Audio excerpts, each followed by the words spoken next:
بسم اللہ الرحمن الرحیم۔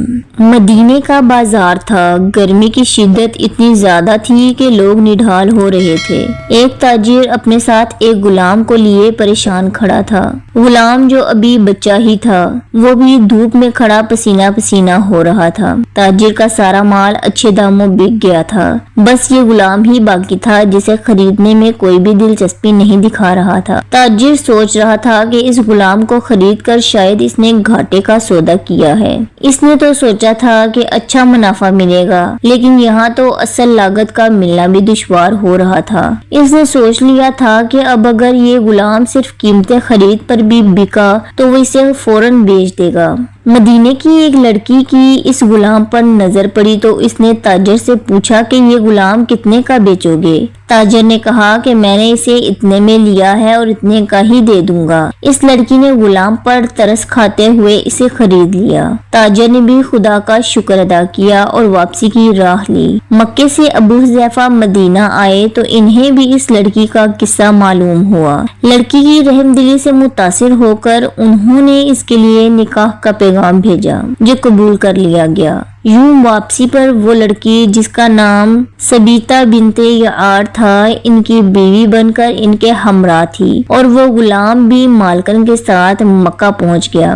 ابو حذیفہ مکہ آ کر اپنے پرانے دوست عثمان بن عفان سے ملے تو انہیں کچھ بدلا ہوا پایا اور ان کے رویے میں سرد مہری محسوس کی۔ انہوں نے اپنے دوست سے استفسار کیا کہ عثمان یہ سرد مہری کیوں ہے؟ تو عثمان بن عفان نے جواب دیا کہ میں نے اسلام قبول کر لیا ہے اور تم ابھی تک مسلمان نہیں ہوئے، تو اب ہماری دوستی کیسے چل سکتی ہے؟ ابو حذیفہ نے کہا تو پھر مجھے بھی محمد صلی اللہ علیہ وآلہ وسلم کے پاس لے چلو اور اس اسلام میں داخل کر دو جسے تم قبول کر چکے ہو۔ چنانچہ حضرت عثمان رضی اللہ تعالیٰ عنہ نے انہیں نبی کریم صلی اللہ علیہ وآلہ وسلم کی خدمت میں پیش کیا اور وہ کلمہ پڑھ کر دائرہ اسلام میں داخل ہو گئے۔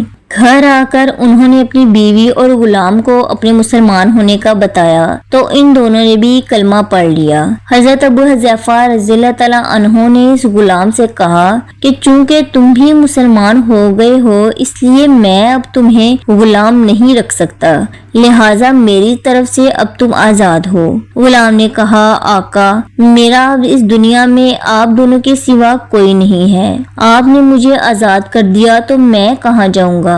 حضرت ابو حذیفہ رضی اللہ تعالیٰ عنہ نے اس غلام کو اپنا بیٹا بنا لیا اور اپنے پاس ہی رکھ لیا۔ غلام نے قرآن پاک سیکھنا شروع کر دیا اور کچھ ہی دنوں میں بہت سا قرآن یاد کر لیا، اور وہ جب قرآن پڑھتے تو بہت خوبصورت لہجے میں پڑھتے۔ ہجرت کے وقت نبی کریم صلی اللہ علیہ وآلہ وسلم سے پہلے جن صحابہ نے مدینے کی طرف ہجرت کی ان میں حضرت عمر رضی اللہ تعالیٰ عنہ کے ساتھ حضرت ابو حذیفہ رضی اللہ تعالیٰ عنہ اور ان کا یہ لے پالک بیٹا بھی تھا۔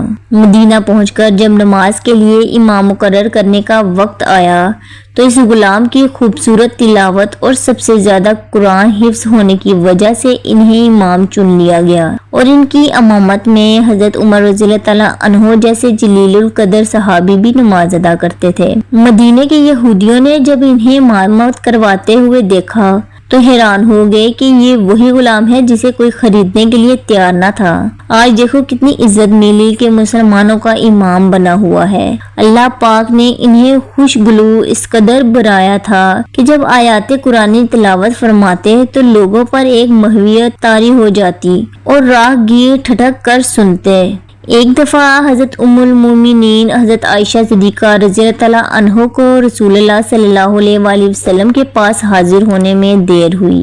آپ صلی اللہ علیہ وآلہ وسلم نے توقف کی وجہ پوچھی تو بولیں کہ ایک قاری تلاوت کر رہا تھا، اس کے سننے میں دیر ہو گئی، اور خوشل خانی کی اس قدر تعریف کی کہ حضرت صلی اللہ علیہ وآلہ وسلم خود چادر سنبھالے ہوئے باہر تشریف لے آئے۔ دیکھا تو وہ بیٹھے تلاوت کر رہے تھے۔ آپ صلی اللہ علیہ وآلہ وسلم نے خوش ہو کر فرمایا اللہ پاک کا شکر ہے کہ اس نے تمہارے جیسے شخص کو میری امت میں بنایا، کیا آپ جانتے ہیں کہ یہ خوش قسمت صحابی کون تھے؟ ان کا نام حضرت سالم رضی اللہ تعالیٰ عنہ تھا، جو سالم مولا ابو حذیفہ رضی اللہ تعالیٰ عنہ کے نام سے مشہور تھے۔ انہوں نے جنگ موتا میں جام شہادت نوش کیا۔ اللہ تعالیٰ کی کروڑ رحمتیں ہوں ان پر۔ اگر آپ کو میری ویڈیو اچھی لگے تو اس کو لائک اور چینل کو سبسکرائب ضرور کریں۔ شکریہ۔